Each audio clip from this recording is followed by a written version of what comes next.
Hello, everyone, and welcome to Cole's Vault Finance Unlocked.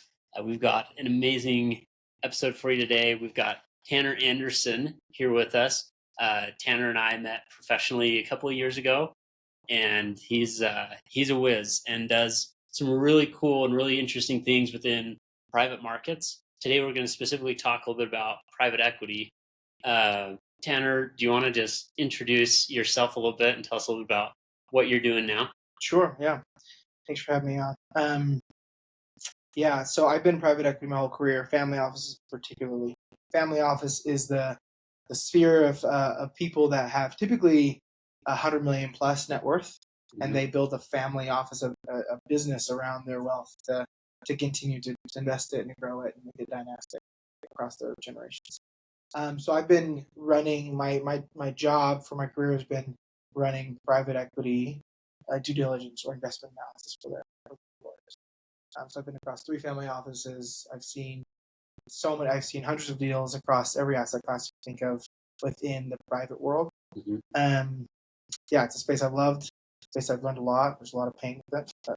Yeah, for sure. No, and I love that you've seen all the different types of asset classes within private markets. And the family office is interesting because the family office has a lot of functions, right? You've got your planning going on. You've got, so that's estate, that's tax, that's cash flow movements, but then there's this investment piece as well.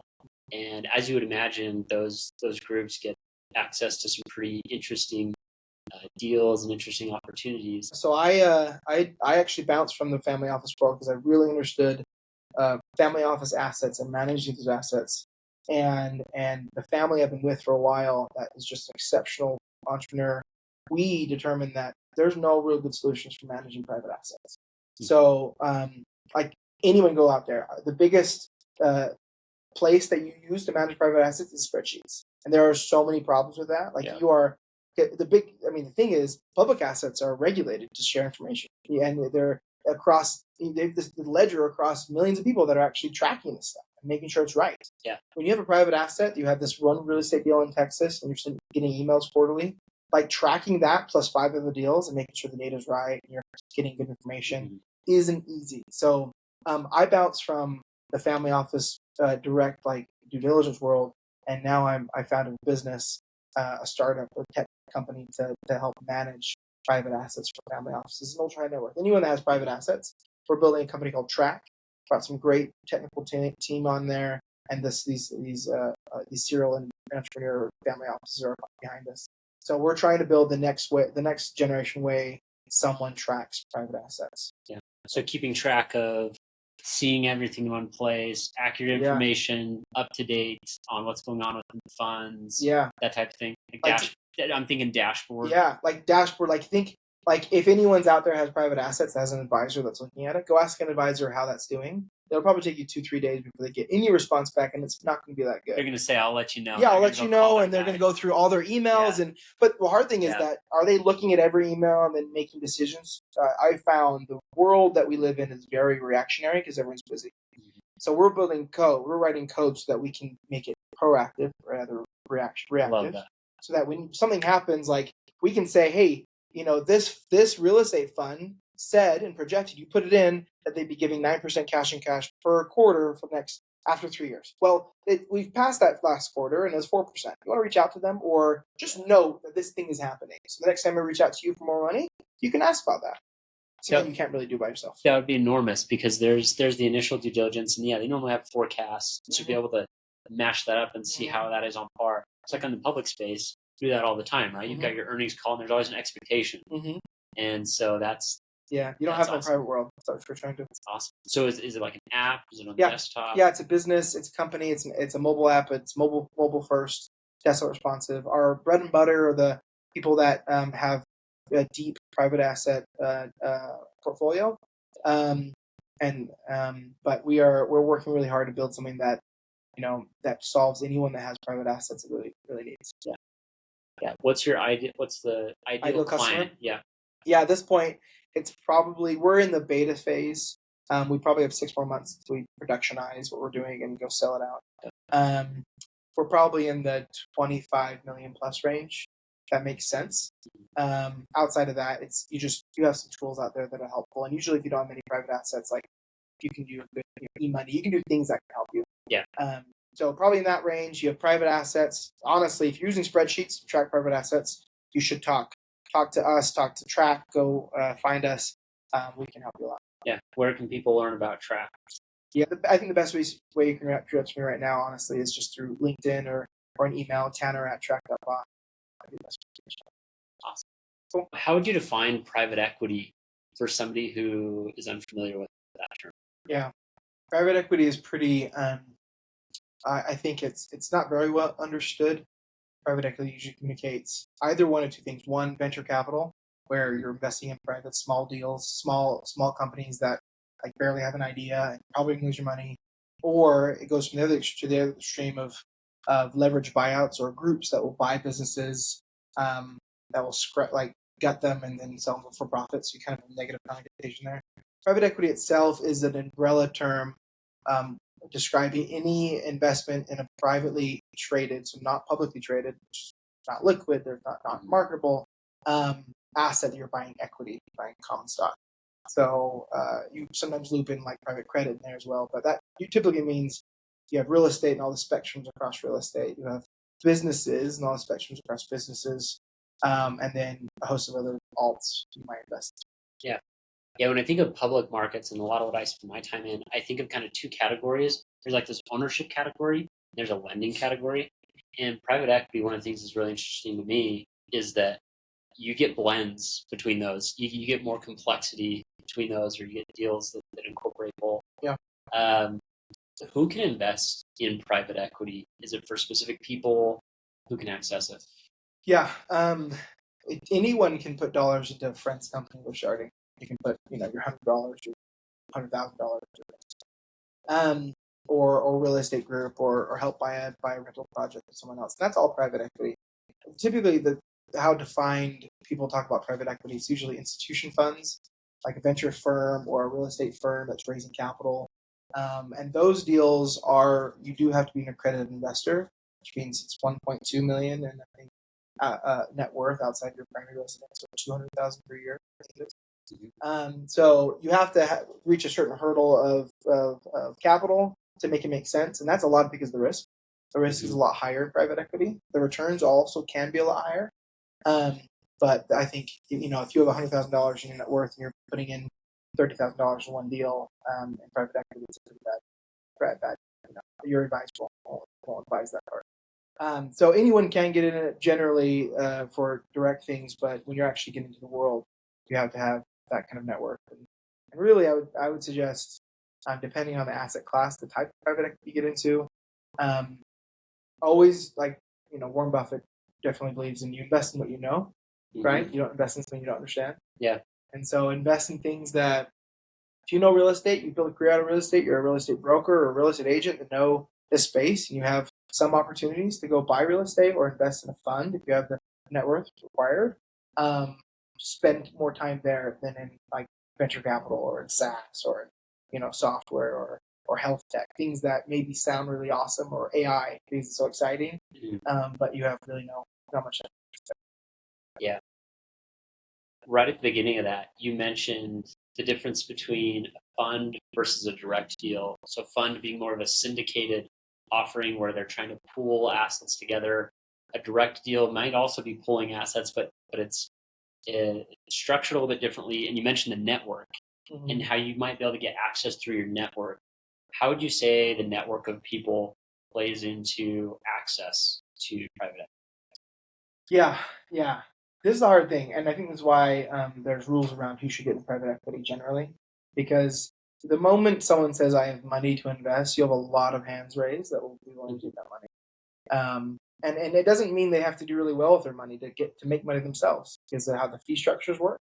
Yep. And so, your network is really critical, because anyone that has any capital will learn really fast that a lot of people will ask for money, and you'll find that again, there's no limit to how many places you could put your money in, but your network is really what bubbles up the best deals.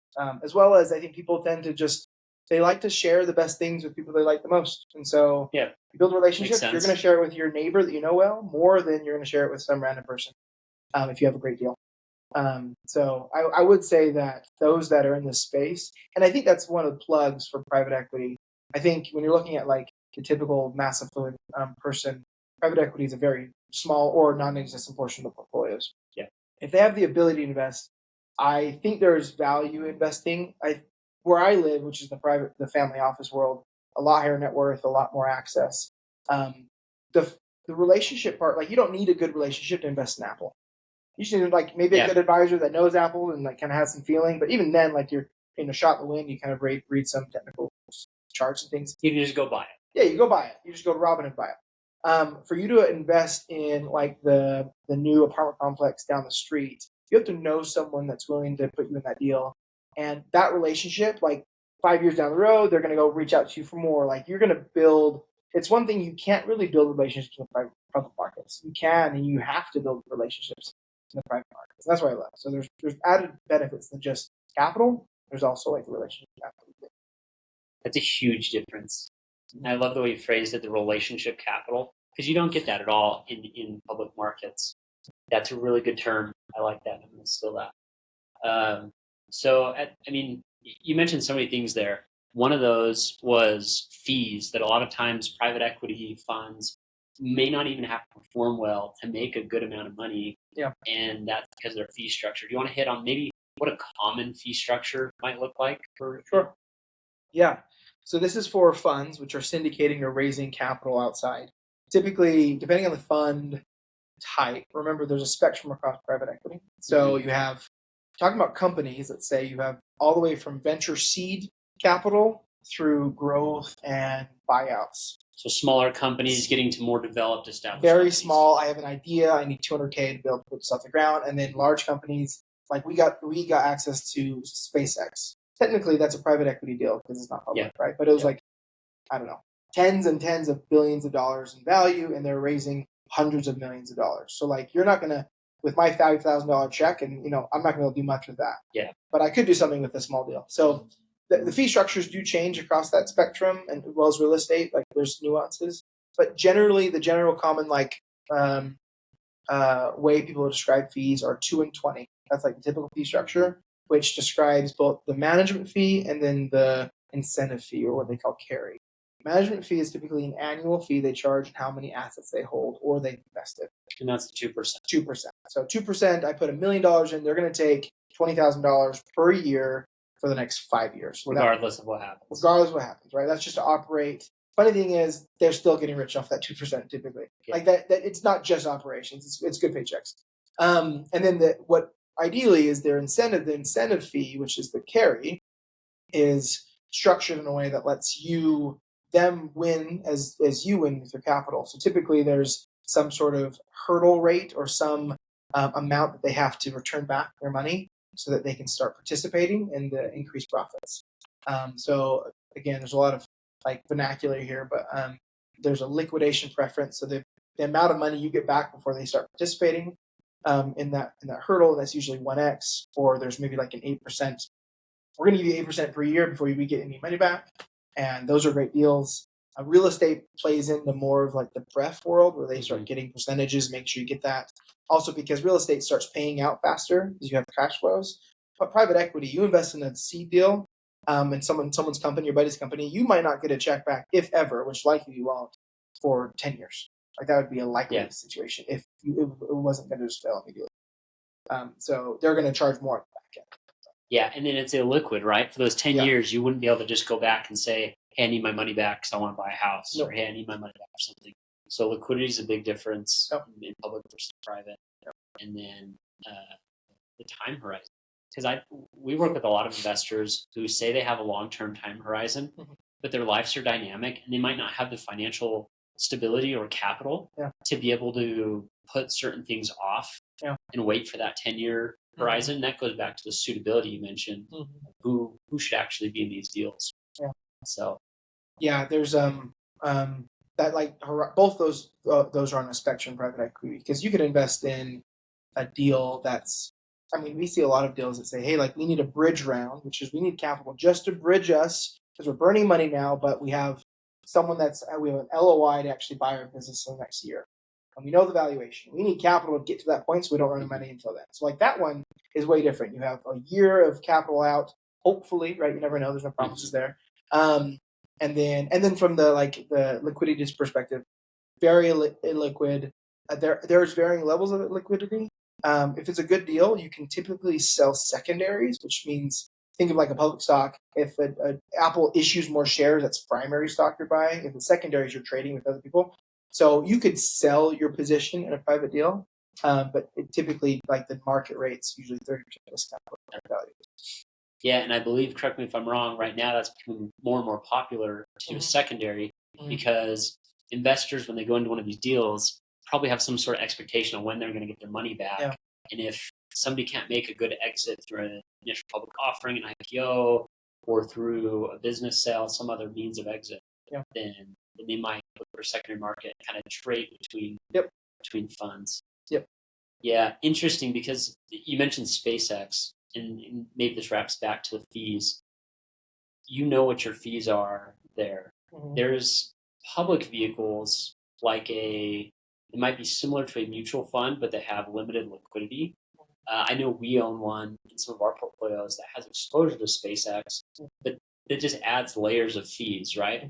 Because the fund is going to be paying those fees out to SpaceX to participate in the offering, and then you as the investor are paying them. Like by the time you get so many middlemen, it kind of dilutes the deal.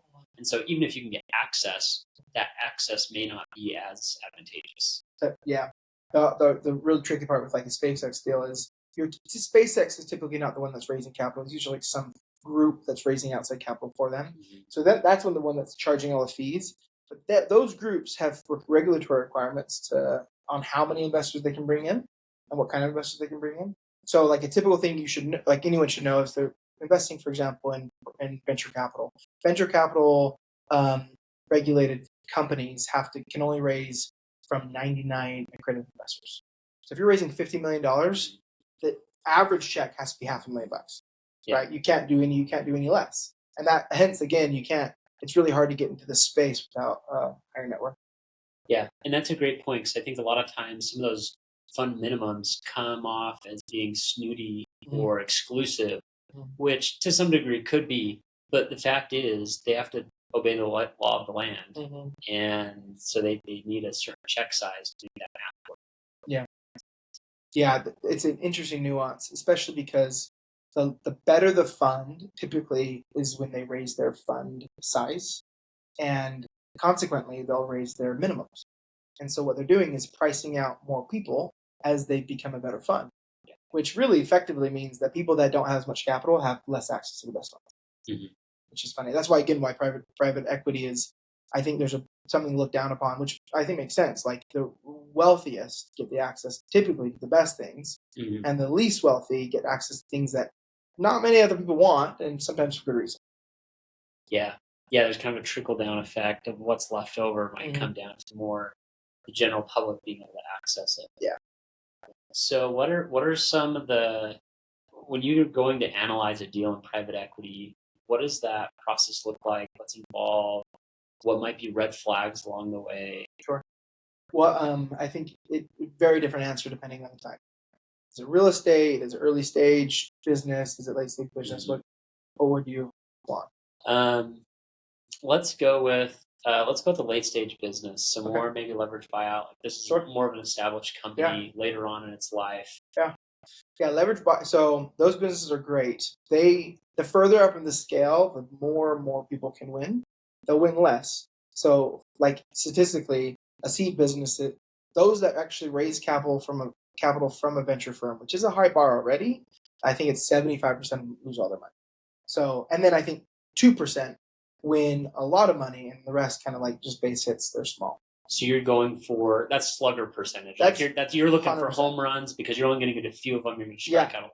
Yeah, anyone that doesn't have much money, I would never invest directly in a seed deal unless you know it could be charity. Likely it will be charity, and you're like supporting some person. You have fund managers that are experienced that are investing in 50, 100 deals after vetting 1,000 deals that still don't do well. So it's a hard space to be. The further up you go, the distribution curve on your returns get a lot tighter. So way less likely to lose all your money. Like investing in SpaceX, how likely does it lose all my money? Very unlikely. Or any pre-IPO company. It's really hard to lose all that money. There's some situations, even WeWork's a terrible example. Yeah. But they didn't lose all their money. They're still worth what, like 10 billion or something from 27. Yeah. So investors, especially late stage, still have something there. But any startup would be gone and bankrupt. So from a late stage company, it's very much it's all about skill can make the difference in your investment ability. And in that early stage is a lot of it's luck. It's skill too in your network, but a lot of it's luck that you pick the right person at the right time, you're in the right space. The later stage, you can do technical analysis on their P&L, on their cash flow statement. You can figure out really what their market value is compared to what they're pricing at, how many competitors they are. I mean, even the team becomes way less important the further you go. If you have a company that founders built the company from zero to $100 million, like the $100 million business, you could fire those founders and probably be fine. They could both die. They've probably got systems in place. Things are more stable. Yeah. Companies want them. They have 1,000 employees that are invested in making this business work. So again, you don't have to do much of the artsy stuff of private equity investing with larger, but you would look at their P&L, look at their balance sheet, their financials, their valuation. Yeah, you can see trends more visible the bigger the company is. Mm-hmm. Like you mentioned, better comparables probably. Yeah, a lot better. And regulatory risks you look at. Yeah. Want to make sure that there's no big red flags in their legal positioning, because there's some situations we've looked at deals where once we started reading their own legal docs due diligence, we found out they've had some bad legal advice, or they've done some deals that will come back and bite them from an intellectual property standpoint. Those can be painful in the late stage deals, but you usually have really expensive lawyers looking over those things too, which helps you. Yeah, absolutely. So you pick a deal, you've done your due diligence, and you're okay with that long time horizon, illiquidity. You invest your money. You mentioned earlier that these are probably riskier deals, but there's potential for larger returns. Why do you think that this space has potential for enhanced returns versus something that's safe? Yeah, that's a good question. I think this is probably a bad. I don't know if it's a good example of that. In public space, it's really just market efficiency theory. I think publicly traded businesses that are traded often, the value is typically pretty close to what their intrinsic value should be, which means you're not going to get much win on the value. You're not going to buy it just like Apple for super cheap tomorrow. You're going to buy it for probably its value. Yeah, right. So if you've got thousands and thousands of investors deciding what this company's worth, you're probably more likely to arrive at something that's fairly accurate versus if you've got, a handful of groups that aren't communicating at all, analyzing a deal, they might be able to spot something that is mispriced. Mispriced is a great example. Or relationships. Again, if you're only one of 5 people that got access to this deal versus the millions that get access to Apple, your chances of choosing a deal based on your relationship go way up. So I think that the average venture firm, I still think, is below the S&P 500. The average venture firm's returns. So if you just pick the average and just flat it across the board, you would lose money than if you were just investing in S&P. So the distribution is pretty wide. You have bad deals, and you'll lose all your money.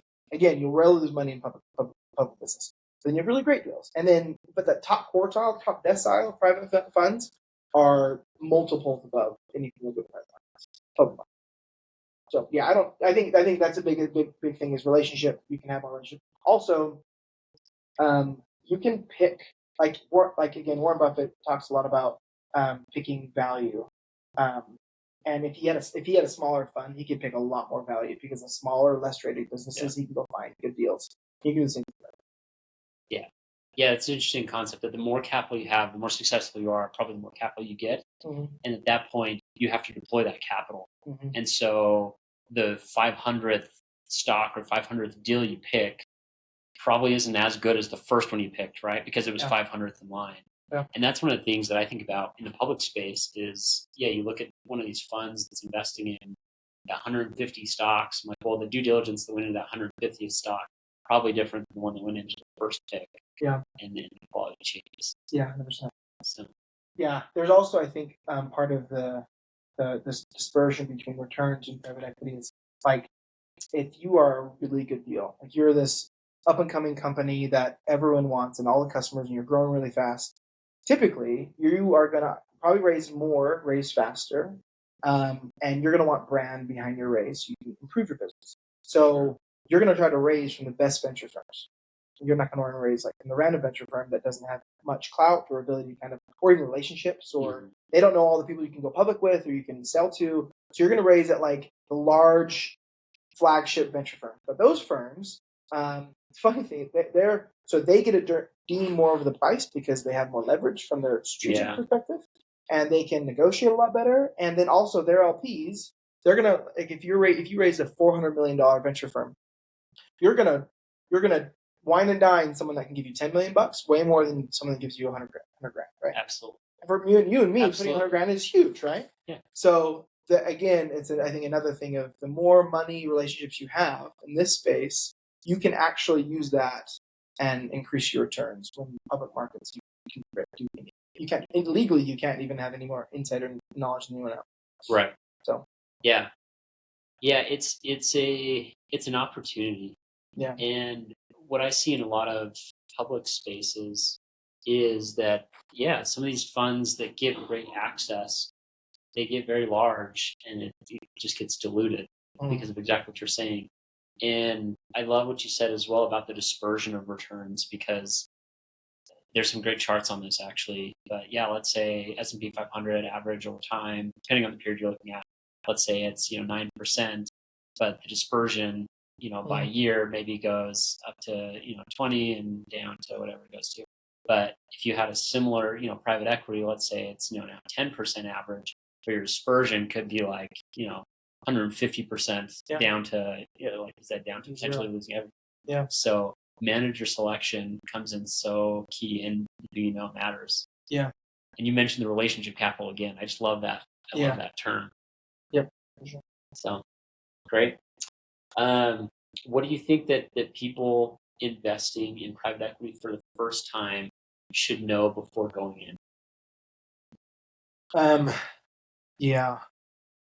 Again, I think it's about that. So be really clear about your tolerance, and also like you said, like liquidity is a real thing. Illiquidity is a real thing in the space. So if you're willing to like put aside 100 grand, and you might not see it for a few years, 5, 10 maybe, then that's a better place to be. But be really clear about those goals you have. I also think private equity. I mean, I have a soft spot for private equity, much more than public equity for a lot of reasons. And I would love to make it so that more people get access to it. But one thing is, private equity is what drives innovation, right? Public equity, I can invest in Google and Apple, and they're going to do some cool stuff. But it's that startup that changes the game and that figure out something new. Who Google is going to acquire later. Yes, definitely, right? And it's going to suck up all the innovation too. But I love the idea of your money is doing more than just producing returns at that point.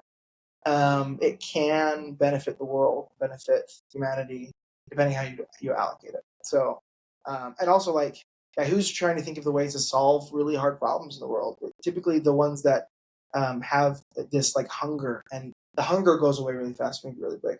It's hard to keep that hunger as some large public company. You can get you have to be hungry of necessity when you're small. I agree with all that. I love it. So you've talked about a lot of different types of private equity, venture capital, private equity. You mentioned real estate as well. We haven't touched as much on that. Tell us a little bit about what investing in real estate looks like on the private side. Yeah. So that's a spectrum itself. We talk about on the private equity, in the business side, you have like the seed companies, small companies, all the way to large.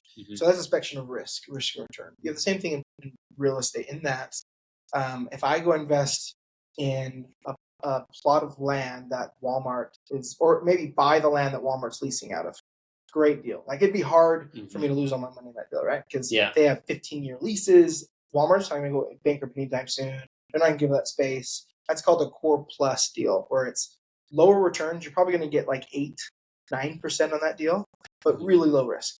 That it scales all the way down, I should say, other up in risk and up in returns to a development deal in like a niche market. So if I were to just go buy a plot of land and I'm going to hope to get some new, like a data center to go put the roots in there. That could be that could make you so much money, but it's really hard. It's probably going to end up being just a bank for your money. It's just put in the land. So there's a huge spectrum, I would say.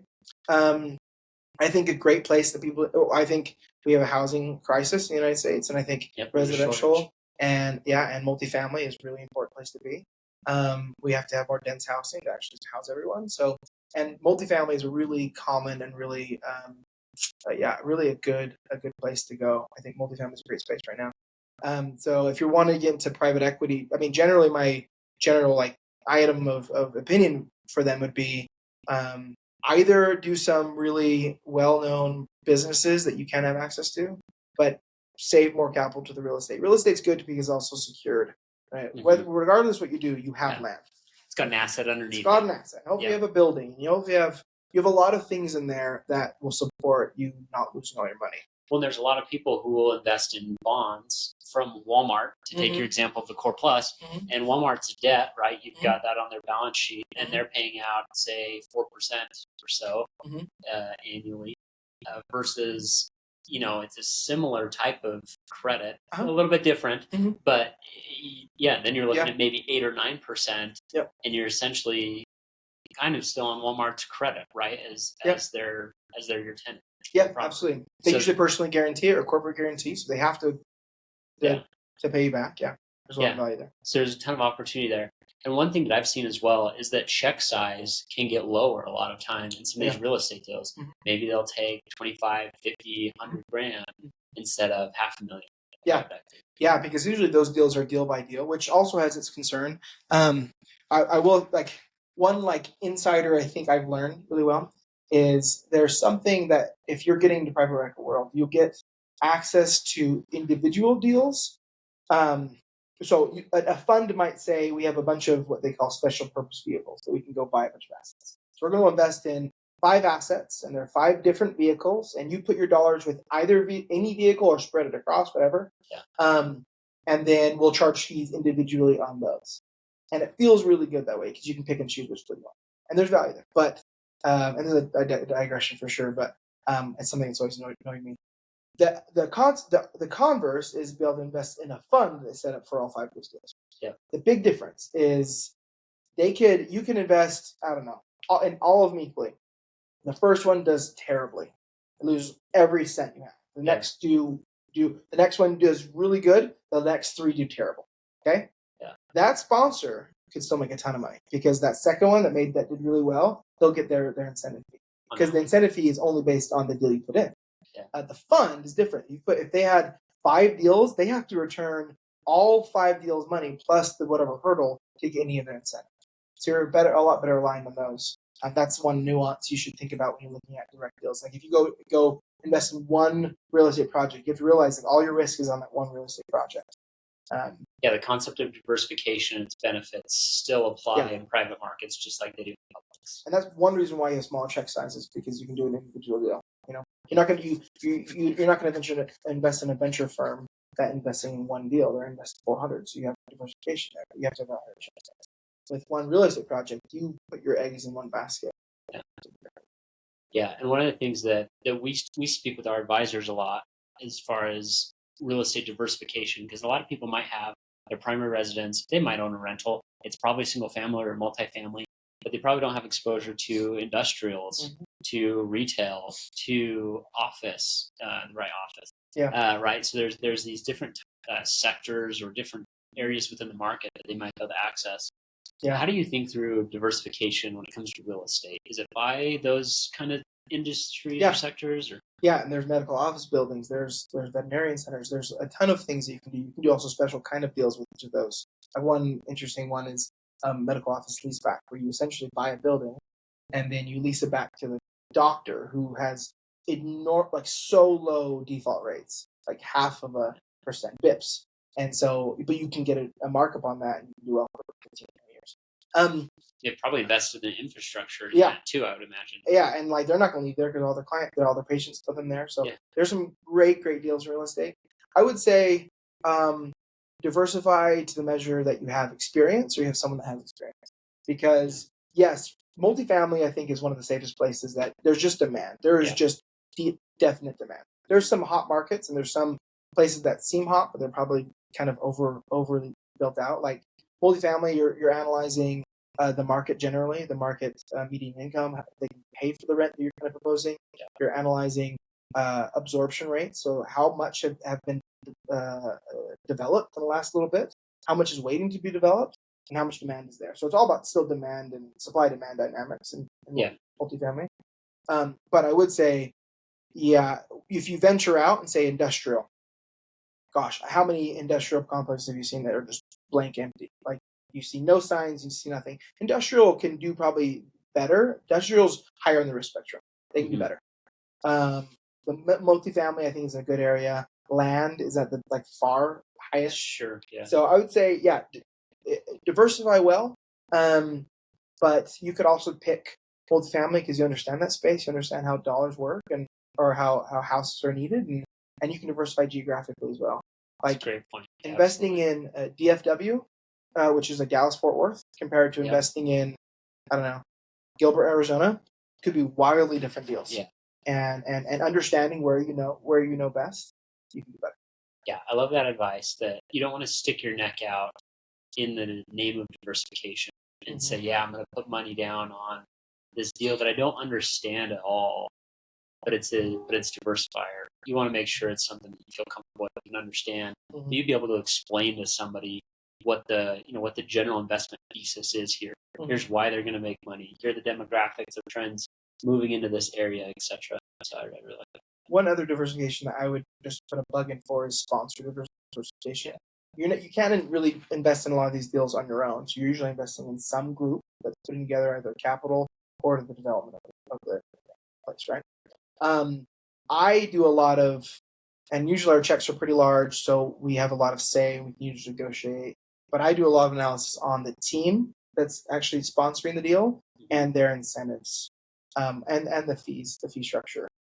For example, we almost always say no to any real estate deal that's over 220.